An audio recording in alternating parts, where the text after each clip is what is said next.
Welcome back to tonight's Sad Reality, where the only sad reality, more sad than probably the viewer attention, is going to be my gameplay.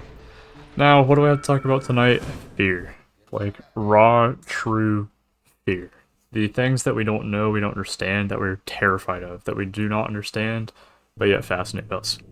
I've watched a lot of Wendigoon recently, if that's not incredibly obvious, and I find this stuff very intriguing because on both a conscious and a subconscious level, I feel like it both fascinates people and obviously terrifies them.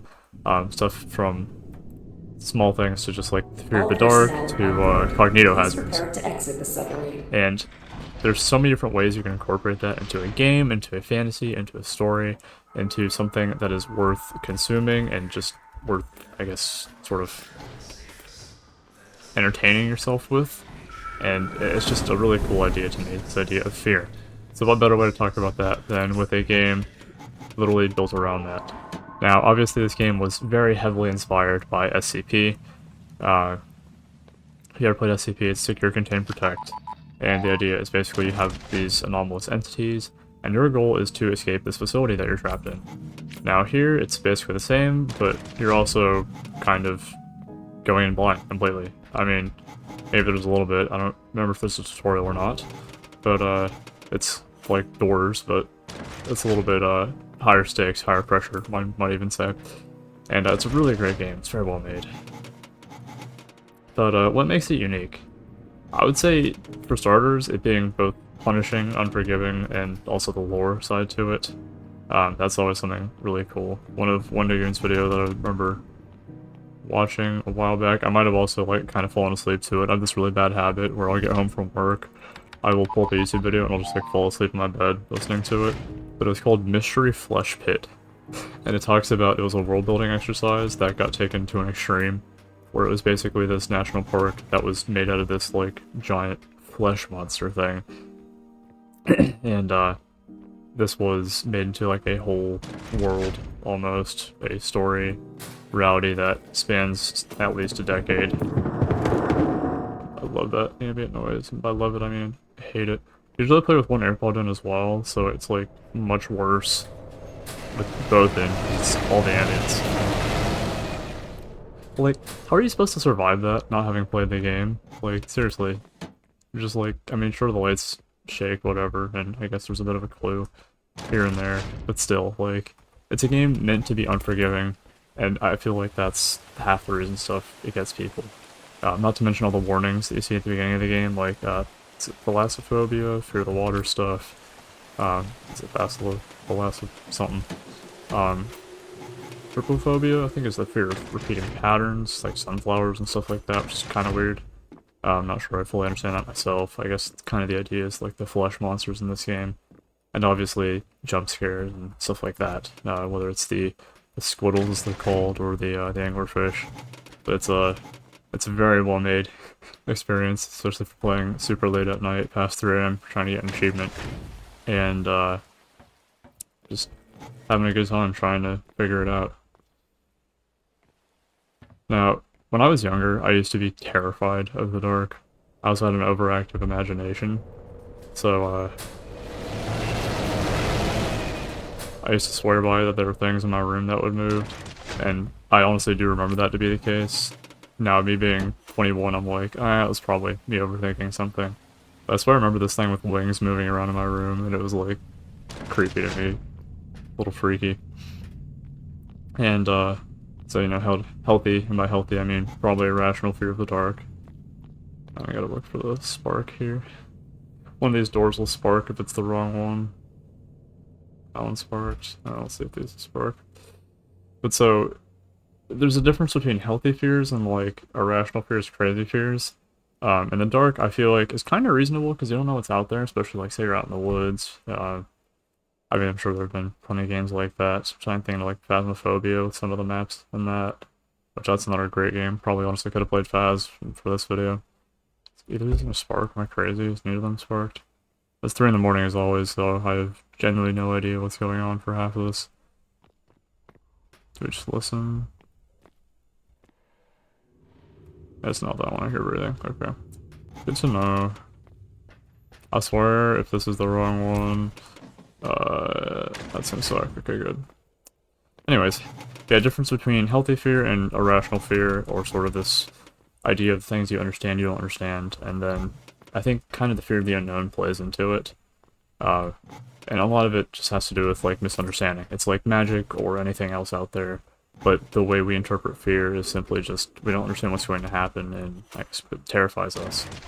You can even bring that into, like, religious aspects, and people, you know, there's a such thing as a healthy fear of God, not knowing what could happen to us, and that we should respect him for that, but then, obviously, people are like, oh, I don't want to sin, so, you know, hell, this, that.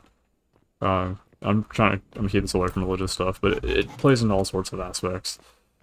That's a crazy find this early.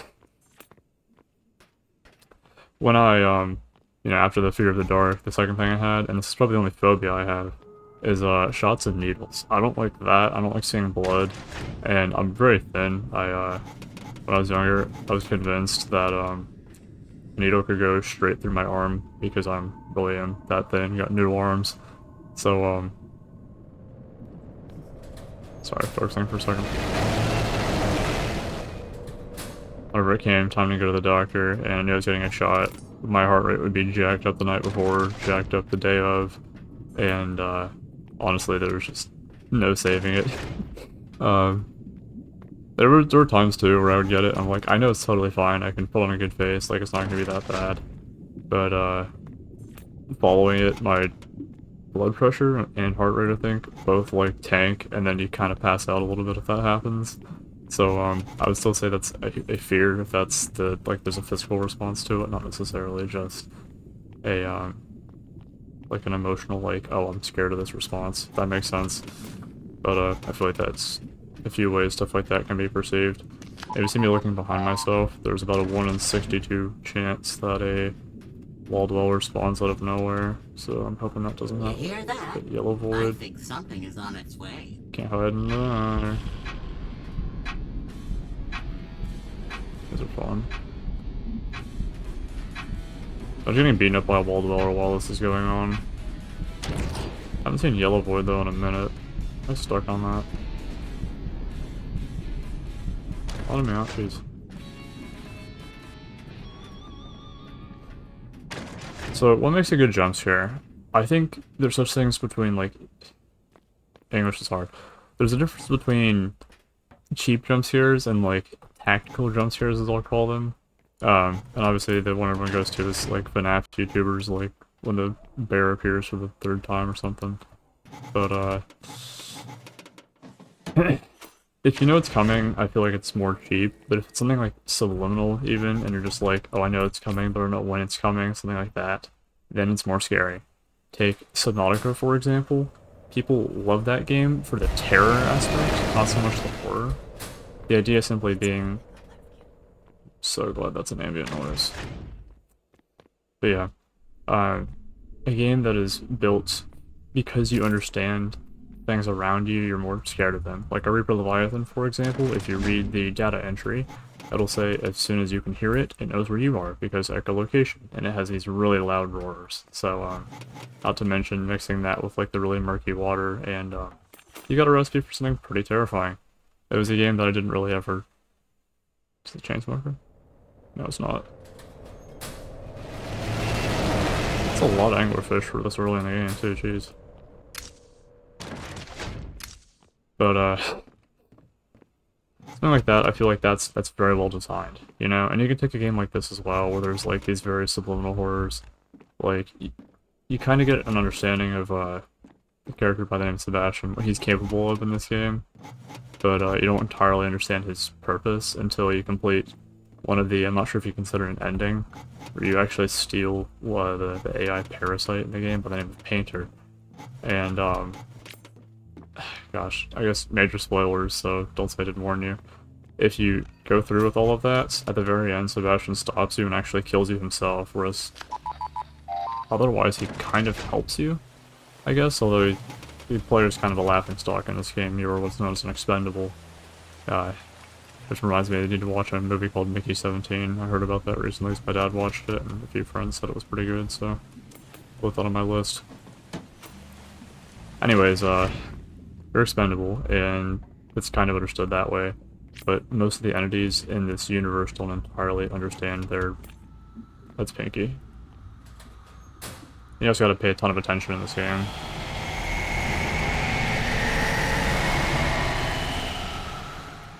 For example, the lights don't always flicker, sometimes stuff like that just happens, and you gotta be ready.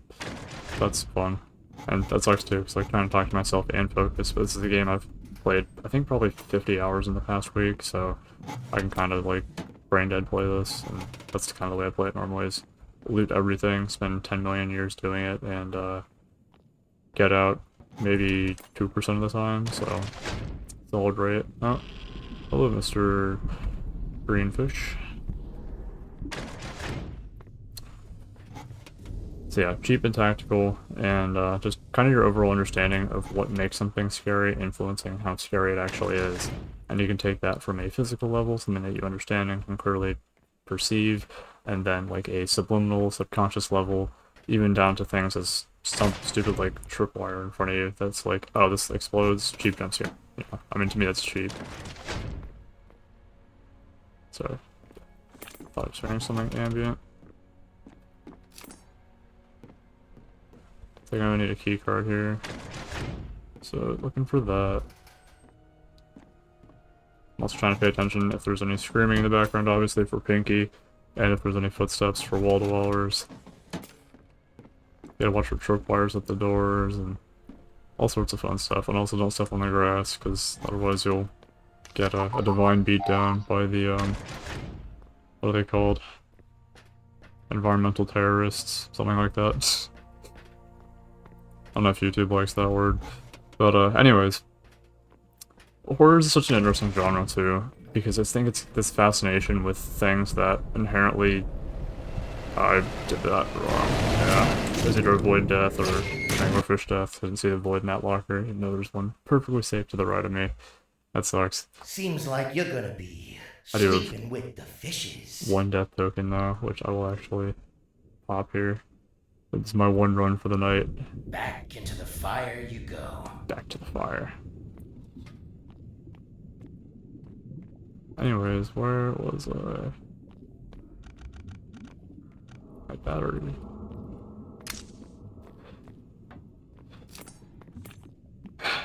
That's funny, I like completely lost my train of thought just from that one thing. It's a unique genre because of how it being something that's like a detriment to some people. Like if you have a high level of anxiety, any of that kind of thing, it's probably not good to linger on these, but if you like just a cheap thrill, something like that, and if you're an adrenaline junkie, then these types of games, horror, the genre in general, might be for you, you know?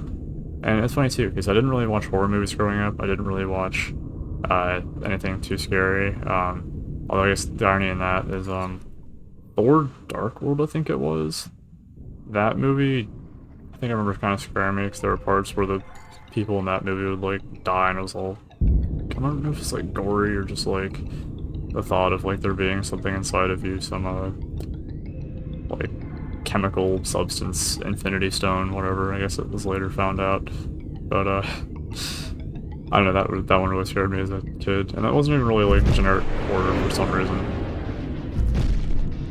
It's always the small subliminal things that I guess kind of get us. And I'm gonna focus up a little bit here. Also, like, for a horror game, would you expect the soundtrack to be this good? Like, genuinely, it's baller. It's amazing. This equipment is expensive.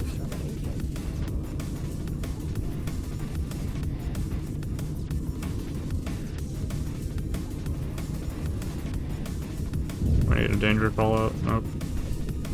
Steam vents. I think kind of the point of this genre too is like kind of gets your heart rate up and going, especially when you combine it with like quick time events like this. It's fantastic, well made. You know, I think there are some other horror games that have quick time events. I've never really gotten to most horror games. I'm not even sure I really count Dead by Daylight because it feels very niche in its own right. But anyways, I guess sort of the point being, most of these games kind of get your heart rate up, whether it's stuff like this, quick time events, just general whatever, and I think that's why people appreciate it too, is it kind of makes the boring things in life a little bit more suspenseful. It's like nothing taken for granted, because the next moment you'll probably die in this game or another game, or die in real life if you have a heart attack or a stroke whilst being engrossed in a film that's terrifying or something.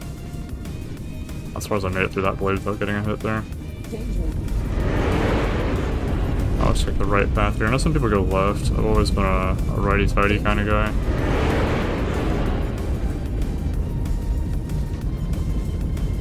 Danger.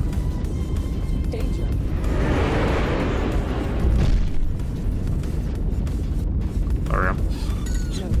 That event's basically free if you know what you're doing. Yeah, when stuff like this is well made too, like it's Roblox. You don't expect it to be like high quality, but it's like genuinely good horror too if you don't understand it. I don't remember like screaming at this game or anything like that, but for a brief introduction to like horror stuff like that, I would say this is pretty good. I don't know, maybe that's just me, maybe that's my bad take for the night, but I would definitely recommend it if you get the chance. I think all that said though, I think I'm kind of running out of things to say. I didn't bring notes to this video, nothing in particular. I hope the bitrate isn't dying or any of that, although it most certainly probably was. Anything else? SCP, different genres, cheap jump scares, stuff like that. All mental notes. Can't think of it. In that case I will end the video here. Jump scare maybe, last second. I was kind of hoping I was going to die to like Pinky or something, so YouTube might pick that as like the auto-generated thumbnail, but doesn't look like it's... Well, I guess it was the angle from earlier, so... Anyways, all that said, it has been a good 3 AM. And I gotta crank out some videos soon here for when I go on vacation, starting 2 days from now. So I hope you have a fantastic rest of your night. Try not to be too scared in the dark or whatever. And have a fantastic rest of your night. Thanks for watching.